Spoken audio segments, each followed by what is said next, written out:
امام کی بارگاہ ہے؟ اس کا مطلب کیا ہے؟ کیونکہ ہمارے نزدیک تو جو رب کی بارگاہ وہی رسول کی بارگاہ، جو رسول کی بارگاہ وہ خلفائے رسول کی بارگاہ۔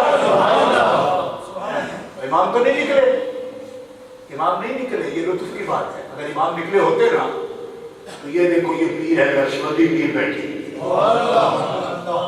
پوچھئے ان سے، مجھ سے الگ آگے ان سے پوچھ رہی تھی کہ حضرت جعفر صادق بن محمد باقر کیا نقشبندیوں کے پیر ہیں کہ نہیں؟ مجھے آپ مولوی سمجھتے ہوں گے کہ میں مولوی ہوں، یہ تو پیر ہے نا، ان سے پوچھئے کہ کیا جعفر صادق بن محمد باقر امام نام لے یا نہ لے؟ میں قصداً اس وقت امام نہیں کہہ رہا ہوں کو، کیوں؟ اس لیے کہ شاید آپ کو سمجھ آئے گا یہ کوئی بندہ ہے یا کوئی اور ہے۔ جعفر صادق بن محمد باقر بن امام زین العابدین بن امام علی مقام کی بات کر رہا ہوں، پوچھ رہا ہوں ایک ایک نقشبندی صوفی سے کہ کیا جعفر صادق آپ کا پیر ہے یا نہیں؟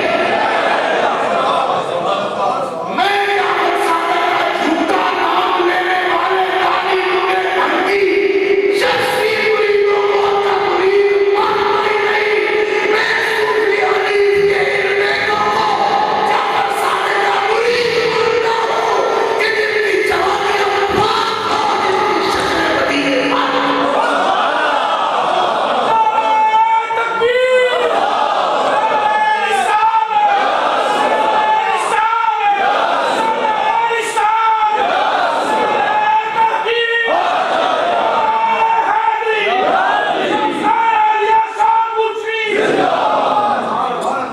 ایسے نام استعمال کر لیں، نام رکھے ہوئے بس، میں امام ہمارے، میں امام ہمارے، میں امام ہمارے۔ میں کہا وہ تو امام ہے، تم بھی مقتدی ہو، وہ تو امام ہے ہمارے بھی ہے، لیکن تم بتاؤ کہ تم مقتدی بھی ہو کہ نہیں ہو؟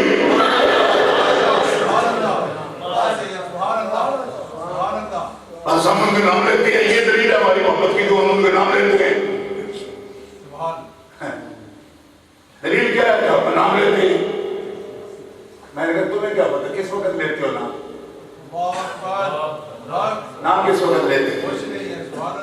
کس وقت نام لیتے ہیں؟ جب ساری دنیا سو جائے، ریاکاری نہ رہے، جی شہری کا وقت ہو، سناٹا تاریخ، برطانیہ بھی سو جائے سارا، اس وقت تک جتنے بھی جری ہوتے ہیں وہ بھی غلط کرتے ہیں، کچھ فطری طور پر کچھ مصنوعی طور پر، وہ بھی ڈر گئے۔ ہمارے اماموں کو ماننے والے اس وقت جاگتے ہیں جب ایک بندے کا اپنے رب سے رابطہ ناتا خاص وقت، اس وقت وہ شجرہ کھولتا ہے اپنے مرشد، اس وقت وہ جعفر صادق کرتا ہے۔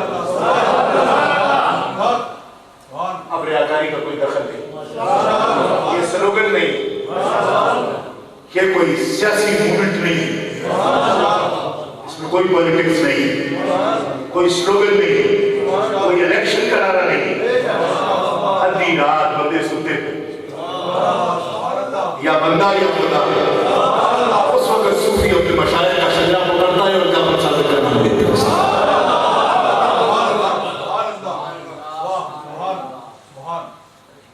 یہ میں ان صوفیہ کی بات کرتا ہوں جن کے سلسلے میں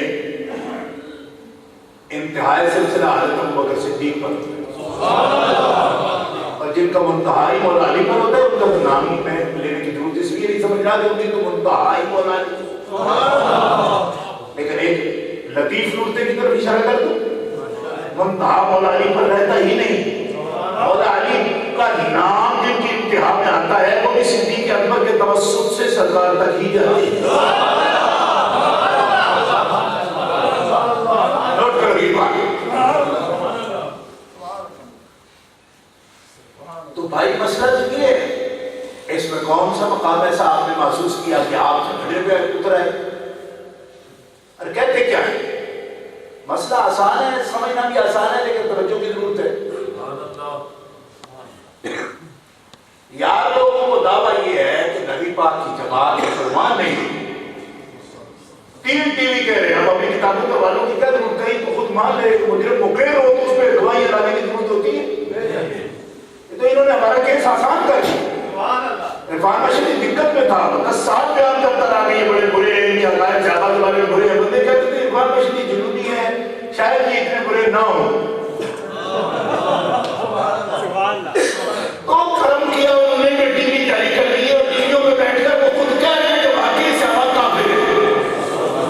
ہمارا کام آسان کس وجہ سے ہو گیا کہ ہمیں کتابیں دکھانی پڑتی تھی, اب انہوں نے خود اقرار کر لیا. مجرم خود مان جائے تو پھر تو گواہی کی ضرورت نہیں ہوتی ہے.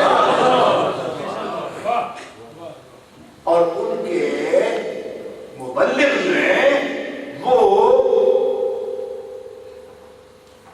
ان کا ایسٹیمیٹ جو انہوں نے کیا ہے نا وہ غلط کیا ہے, اور میں انہیں اب بھی بتا رہا ہوں کہ غلط کیا ہے. کافر ہونا اور بات ہے, عقل مند ہونا اور بات ہے. بات سمجھ نہیں ہے آپ. کافروں میں بندے عقل مند ہوتے رہتے ہیں, اگرچہ دینی اعتبار سے ان کو لا جا کے وہ کہتے ہیں, مگر پھر بھی دنیا میں کی سوچ میں تو عقل مندی کر لیتے ہیں جی. لیکن ان بےایمانوں میں تو کوئی عقل مند بھی نہیں ہے. کیا ان کو یہ پتہ نہیں کہ جو کچھ کر رہے ہیں یہ تو ہمارا کام آسان کر رہے ہیں. میری قوم 10 سال میں بڑی مشکل سے مانی. وہ کہتے تھے کہ شاید یہ ایسے کام کا کرتا ہے, نہیں کام کون مان سکتا ہے صاحب. آپ ہم کام میں ساتھیوں اگریسو کر رہے ہو, آپ ہمیں ایکسٹریمزم کر رہے ہو, آپ ریسزم کی طرف لے جا رہے ہو, آپ بلانا مطلب کیا کیا نام بتاتے تھے. اب آپ کو سمجھ آئی کہ ہم نے غلط نہیں کہا. باقی وہ صحابہ کرام کو کافر مانتے ہیں. کہہ رہے ہیں سامنے آپ نے کمیٹی جانتی ہے بیٹا, اس پہ باقاعدہ آپ کو وہی دے. اچھا میں کہتا تھا کہ یہ بڑے برے ہیں, یہ اماموں کو نبیوں سے افضل سمجھتے ہیں. کئی بندے کہتے ہیں نہیں جی یہ کیسے ہو سکتا ہے. آپ کو بیٹھ کے بتاتے نہیں, سارے نبیوں سے افضل ہیں, امام ہمارے نبیوں سے افضل ہیں. ایک دن میں نے ایسے غلوطے کے طور پر یہ بات کر دی تو باقاعدہ ڈیفینس کرنے آئے ٹی وی پر. میں نے بات کر دی تو اس کو ڈیفینس کرنا شروع کر دیا. ہاں جی ہے افضل. کیوں کہ یہ تو دیکھو جی کو جان دے گئے, ان کا بیٹا تو مسلمان بھی نہیں. میں نے کہا کسی کا بیٹا مسلمان نہ ہو تو باپ پر کیا اثر ہوتا ہے اس کا.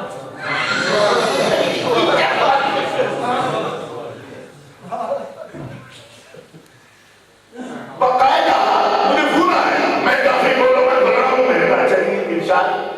انہوں نے کہا بھی افضل ہے نا. اچھا اب ان کو پتا نہیں, میں تو سنیوں کو کہہ رہا ہوں بچہ. نہیں سمجھ آئی آپ کو, میں تو سنیوں کو کہہ رہا ہوں. کیوں اس میں ایمان کو تو اتنا بھی پتا نہیں کہ میں کتنا برا عقیدہ بیان کر رہا ہوں, کہ میں تو اپنے قوم میں بلاڑی مار رہا ہوں. کہتے جی اس پر باقاعدہ ہمارے دلائل ہیں. پاکستان میں جو جعفری تھے, اسلاشری تھے, ان کو ہمیں ثابت کرنا پڑتا تھا کہ یہ تمہارا کفری عقیدہ ہے کہ تم اماموں کو نبی سے افضل مانتے ہو, اور یہ اتنے کمڑے ہیں کہ اپنے منہ سے مانتے ہیں. اس کے لیے 3 گھنٹے مناظرہ کر کے اپنے کو منوانا پڑتا تھا کہ تمہاری کتابوں میں لکھا ہے کہ تم اماموں کو نبی سے افضل مانتے ہو. اور یہ اتنے پاگل پڑنے پڑ گئے کہ یہ تو سیدھے مانتے ہیں.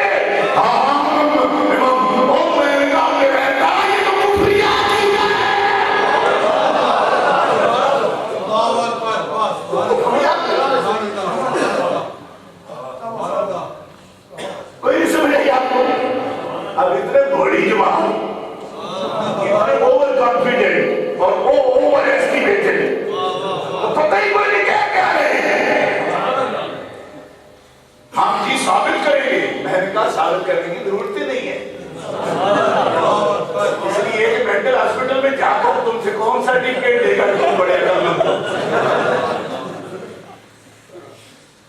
اور آگے 17 نمبر دیں ابھی سرٹیفکیٹ 10 ڈاکٹر کا ساڑھے کو کا ساڑھا عقل بالکل ٹھیک ہے. تو میں کہتا ہے یار شکل کیوں مارے ان پر,